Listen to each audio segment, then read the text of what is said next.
Dragon Wolf Tech. Hi, everyone. This is Jason. Welcome back to the show. Joining me today is Suji Yan, founder of Dimension, the company behind Massbook. I recently wrote an article for Decrypt about using Massbook to fund Gitcoin grants. You can read the article through the link in the description. And for more information on Massbook, go to massbook.com. Suji, welcome to the show. Hey, Jason. Thanks for inviting us to the show. Yeah. Well, it's actually... when I first heard about Massbook, it was actually because of the Gitcoin grants and using Massbook as a way to fund those grants.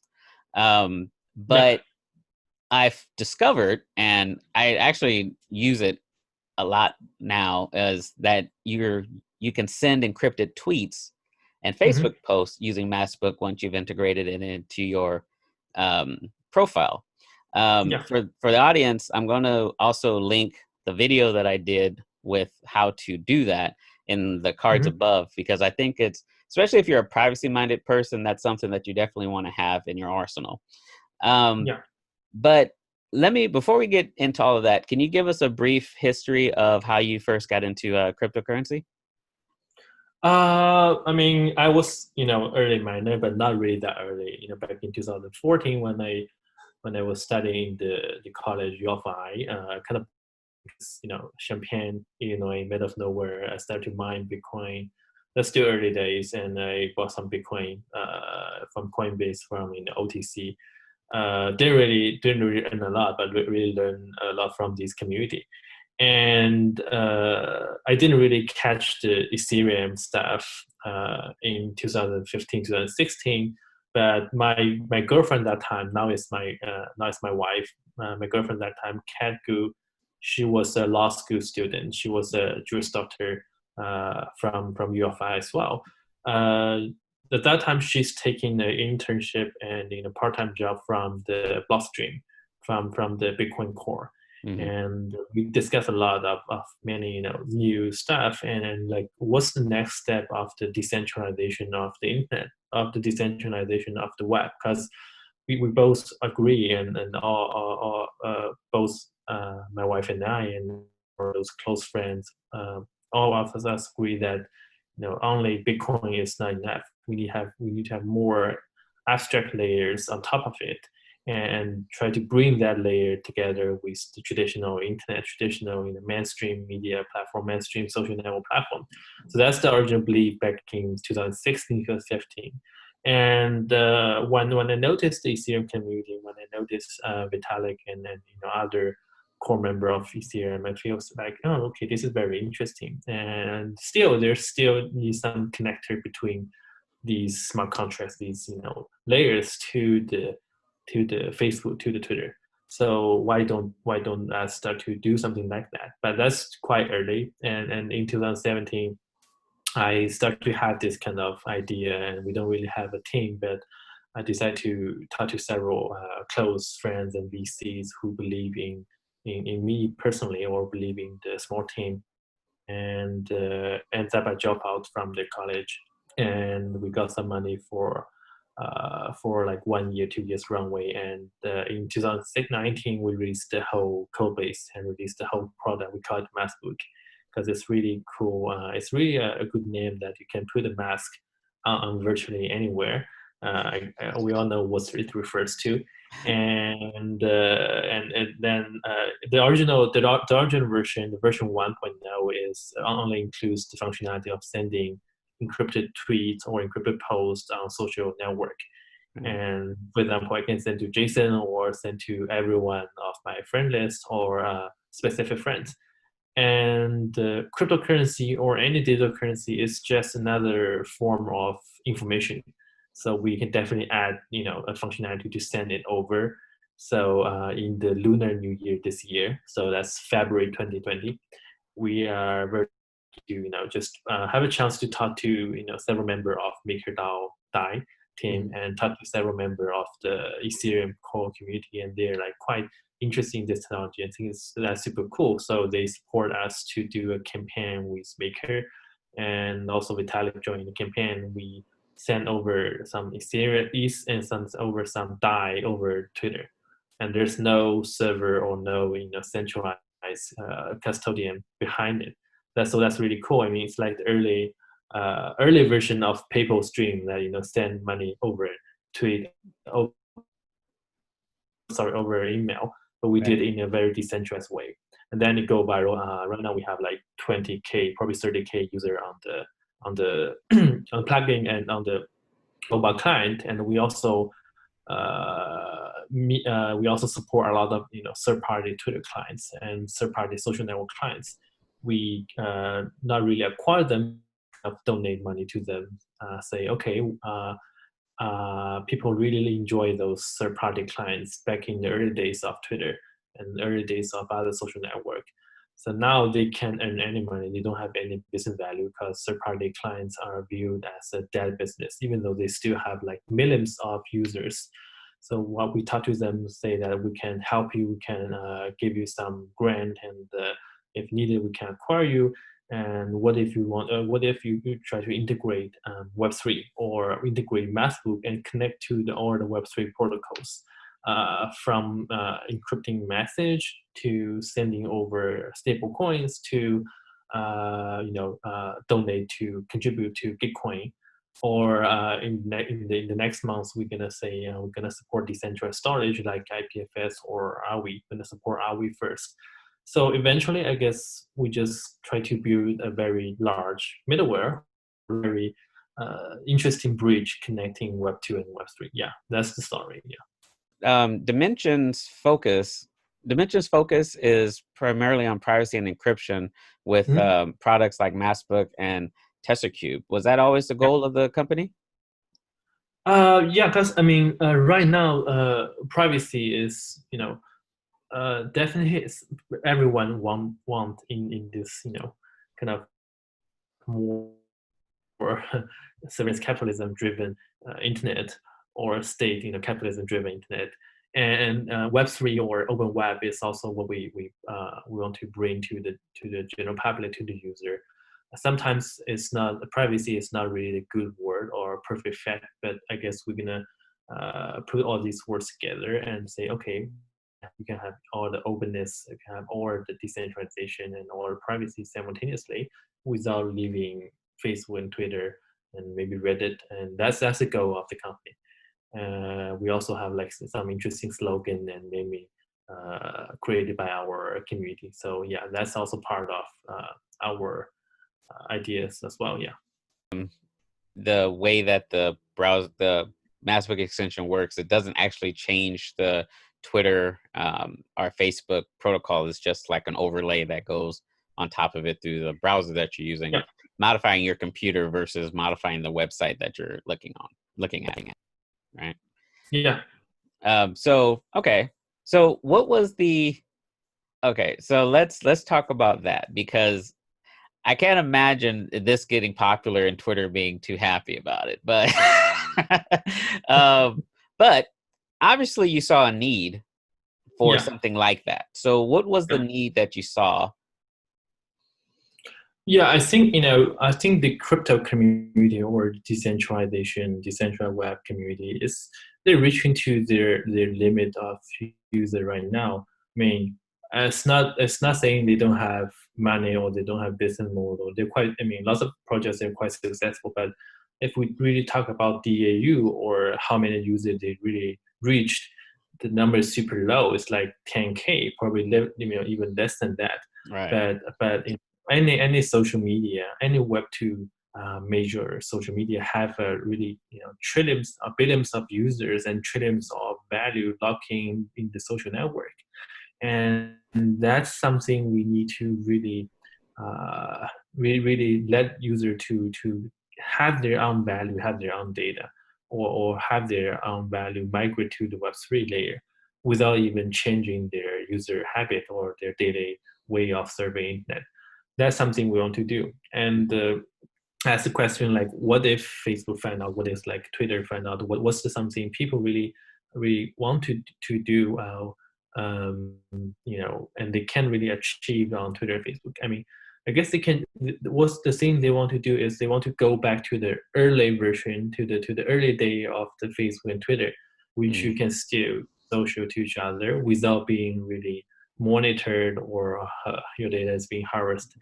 Harvested, And tracked. and also it's really hard to to really trust a decentralized platform again with our KYC information or our quite private data. Mhm. Even though I know Facebook is trying really hard on doing Libra, and honestly, I think their tech is cool, but I mean, crypto people or those the whole tech community really don't trust this solution, Right. and we're just bring up or propose a better alternative that you don't need a Libra, and you can just use Bitcoin or Ethereum or any chain, any layer one or any layer two, on top of Twitter and Facebook and Reddit. Mhm. And Reddit did a good example of the Moon token and the Brick token. And even just a small subreddit, you can get a lot of fans of those tokens, even though they don't really have a lot of value. But it's very fun to use, and it can be a very good utility token. And for stable coins, if you can send over Twitter and Facebook, I mean, I guess more and more people will onboard in the decentralized world. Uh, these things cannot be easily achieved by Facebook, Twitter, without really decentralizing themselves. I'm happy to to find out to see how Twitter gonna decentralize themselves, and happy to talk to them and happy to collaborate together as well. And eventually, when the platform become more and more decentralized, and when we can bring more and more Web3 or decentralized web functionalities into the platform, we're gonna merge together. I mean, the paths will merge together. But if it is still quite centralized, also they become more and more centralized, they become, put more and more censorship into the platform. They still they harvest more and more your data. The Right. user will kind of have a backlash, and they will definitely choose our solution on top of the existing network.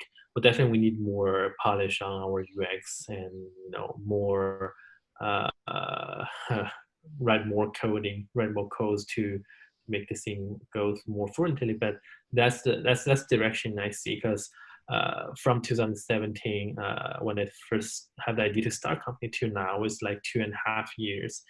And from my first Bitcoin in 2014 or 2015, it's been 6 years.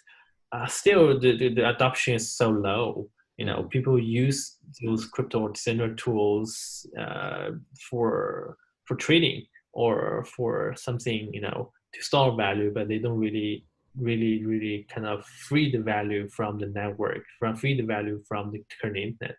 And that's the thing I think that the general public want to do. The general public need these tools, need these solutions.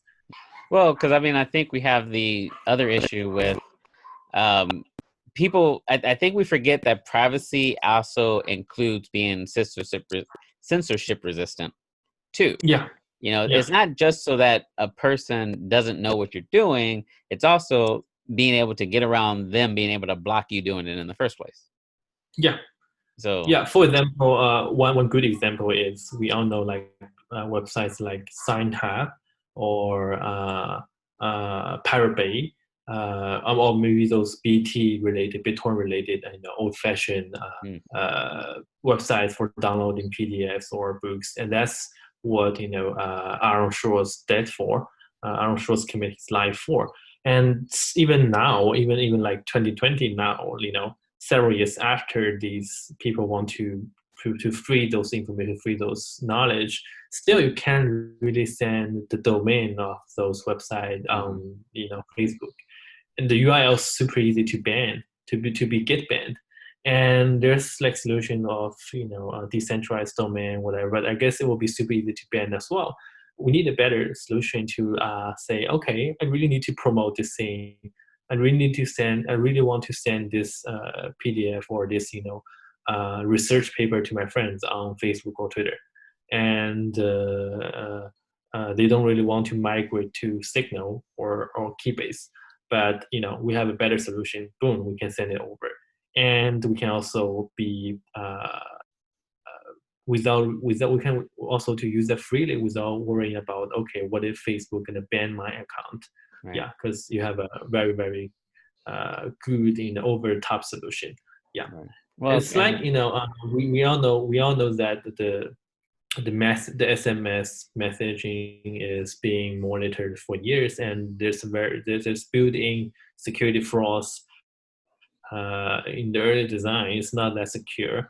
Mm-hmm. And what WhatsApp and some other end-to-end encryption messenger is doing is working. It's pretty much the same thing as the old-fashioned SMS.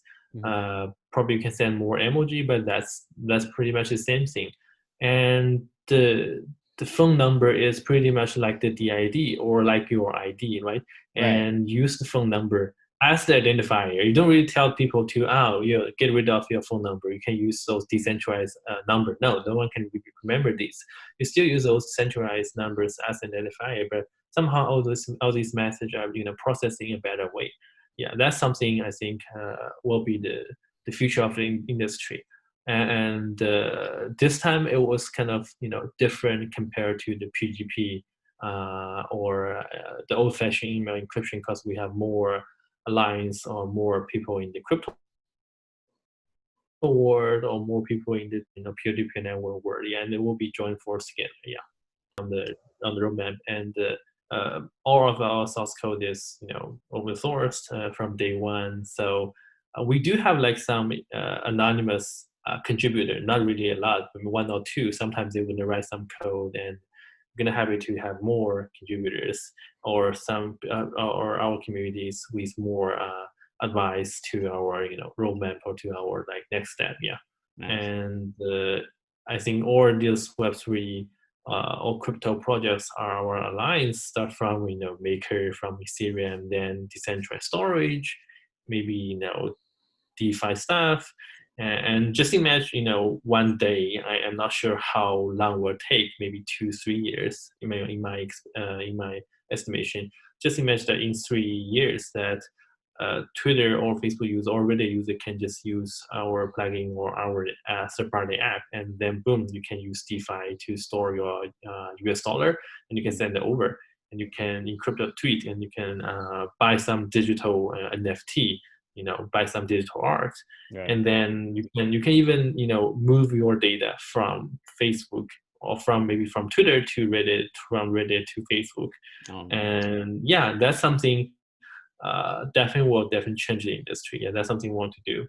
And all those new functionalities or those features are open through our SDK. I'm gonna open that later, so everyone can do a small applet, adapt like app in Massbook, and you can put it on top of Twitter or anywhere.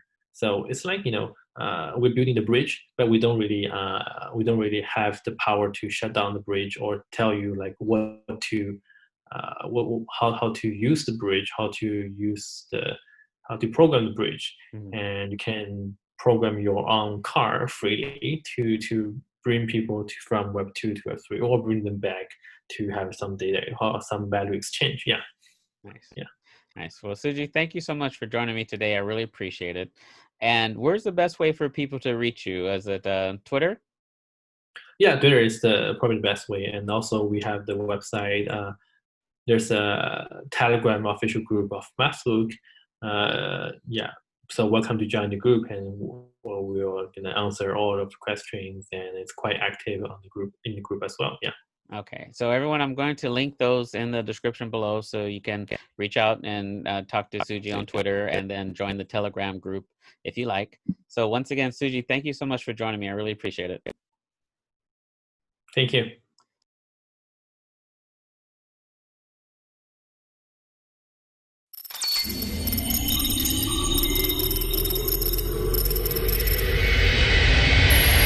Dragon Wolf Tech.